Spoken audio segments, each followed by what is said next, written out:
This is a fight fan. Fan, short for fanatic. There's a legion just like him in the United States. Each year he shoves his share of $90 million under the wicket for the privilege of attending places where matched pairs of men will get up on a canvas-covered platform and commit legal assault and lawful battery. What is the fascination? What does the fan look for? Competitive sport, scientific skill? Partly, but mostly he seeks action.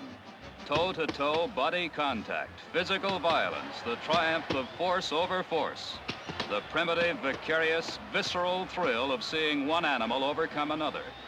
And the basic appeal seems to center around the knockdown and the knockout, the Sunday punch, the bolo punch, the Marianne, the roundhouse right and the old 1-2, the rubber knees and the touch of claret.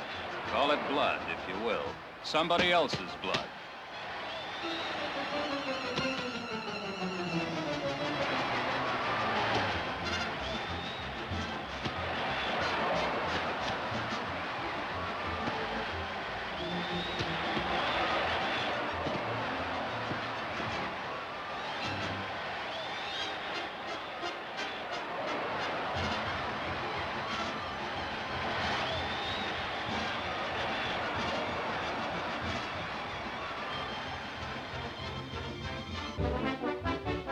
But why do they do it, the fighters? Why do they practice and study so diligently the science of hammering each other unconscious with upholstered fists? Where do they come from? Sometimes they come from the ranks of stevedores and dock wallopers, and sometimes from the upper third of a college class, from a service station gas pump, or a milk company's laboratory, or a part-time job in their father's grocery store. Their primary reason for exchanging the grocery store and the garage for the gymnasium is economic. It's a living. For some, not much of a living. There's 6,000 men like these in America, professional prize fighters. Only 600 will make a living at all. And of these, only 60 will make a good living. 1 out of 100.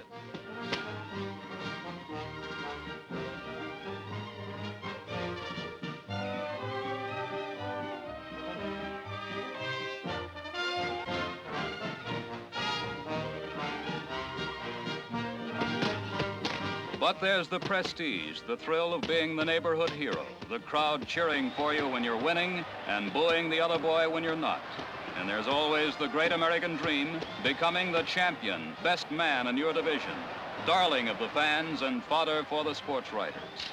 To be the champ means not just income, but wealth, not just prestige, but fame. Your name, forever inscribed in the record book along with the all-time greats. But behind the facts and figures in the columns of cold statistics in the record book are people. People the fan has never seen and seldom considers. Human beings literally fighting for a living. What must it be like to work in a prize ring?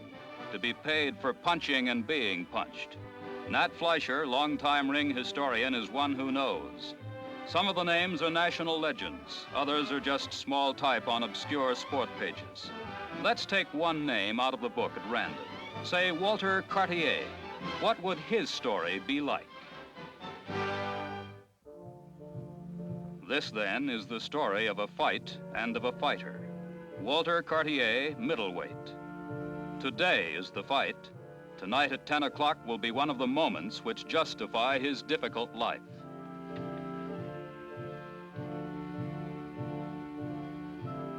At 6 o'clock in the morning of the fight begins the toughest part of being a boxer, the waiting. Walter is on the right of Vincent, his identical twin. He doesn't mind the hard training, the 4 miles of road work every day, as much as the waiting. Walter knows that each bout is more important than the one before, because his very livelihood depends on his improving his record each time out, and he must keep winning. Tonight is a long time off, a long time off. Through the quiet morning streets of a half-sleeping city, the two boys walk to morning mass. Walter, wearing the bow tie, is 24. He's a native of New York and a fighter as far back as he can remember.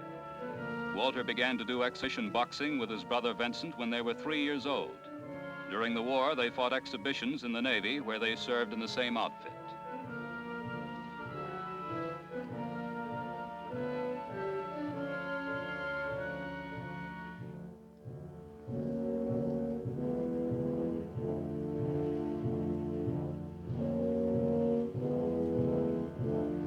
Walter is a good fighter, but he doesn't put all his faith in his hands.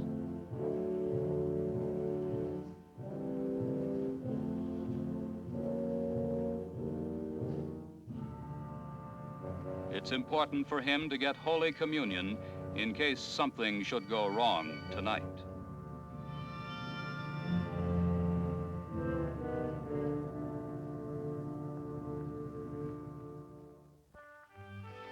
At Walter's three-room apartment where he lives with his aunt, Vince serves him up a fighter's breakfast. He's a lawyer and Walter's manager.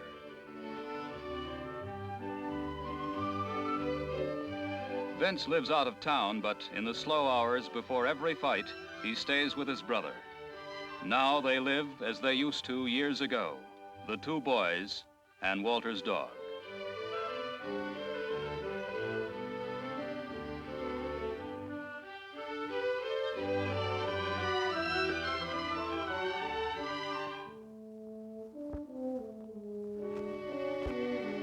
At noon, Walter gets a complete physical examination from the boxing commission doctor. If he's not in perfect fighting condition, the state can call off the fight. But this doesn't trouble him. He knows he's ready. What bothers him is the waiting.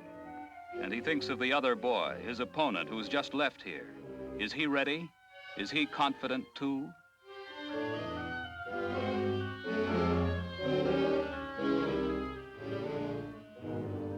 Meat is vital to a boxer.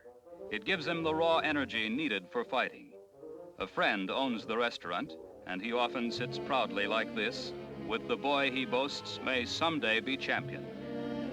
This is his second and final meal before the match. He'll fight on an empty stomach. Playing with his dog helps Walter wait out the clock back in the apartment. This little fellow is one fan who doesn't care what the record book says. He doesn't know that it's 4 o'clock, that 6 hours from now his master will have to go to work with these same kind, playful hands.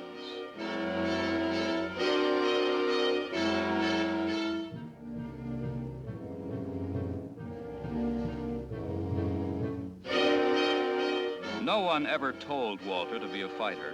His family was against it.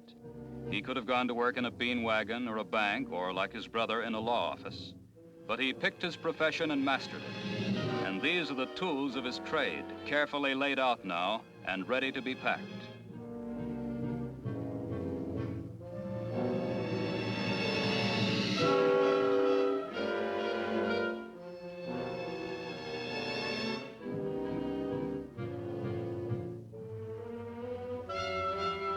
The time draws near and Walter prepares to go to the arena. Before a fight, there's always that last look in the mirror. Time to wonder what it will reflect tomorrow.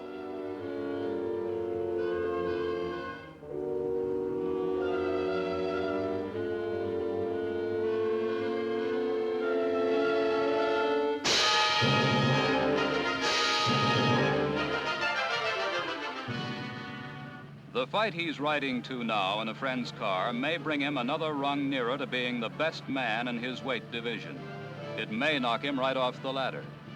He knows the odds, 1 in 1,000 that while he's still young, before his legs give out, he can punch his way to the middleweight championship of the world. He knows the odds, but like every good fighter, he forgets them when he reaches the arena.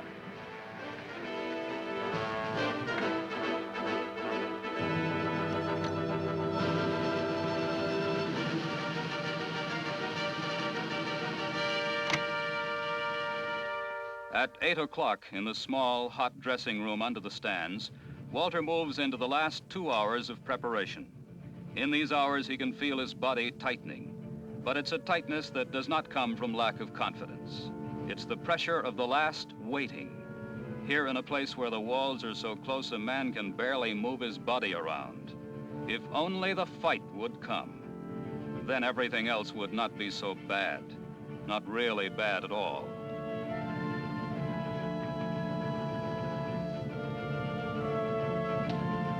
In another dressing room is the boy he's going to be fighting in 1 hour. Walter has never seen him, but he knows his record, that he's been in the ring with many of the top middleweights and has never been counted out. That's something to think about, not to worry about, just think about.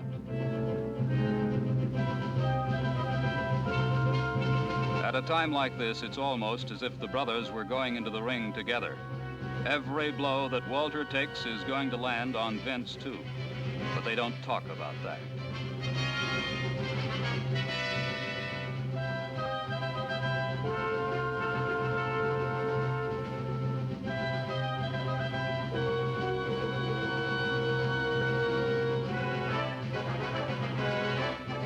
The last-minute attentions don't take nearly enough time. There's still an awful lot left of an hour before the main event.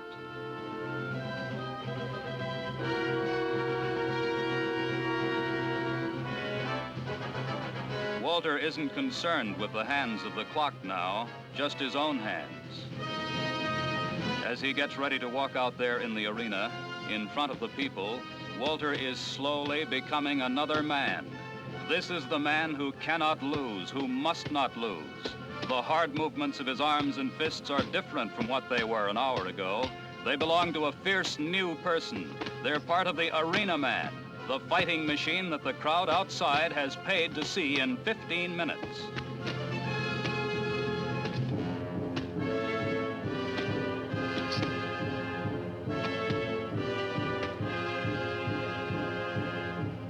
A few moments are left. Coiled up now and calm, he can hear the man coming down the hall to call him.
it is.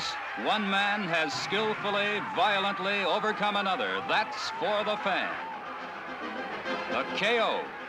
Name of opponent, time, date, and place. That's for the record book.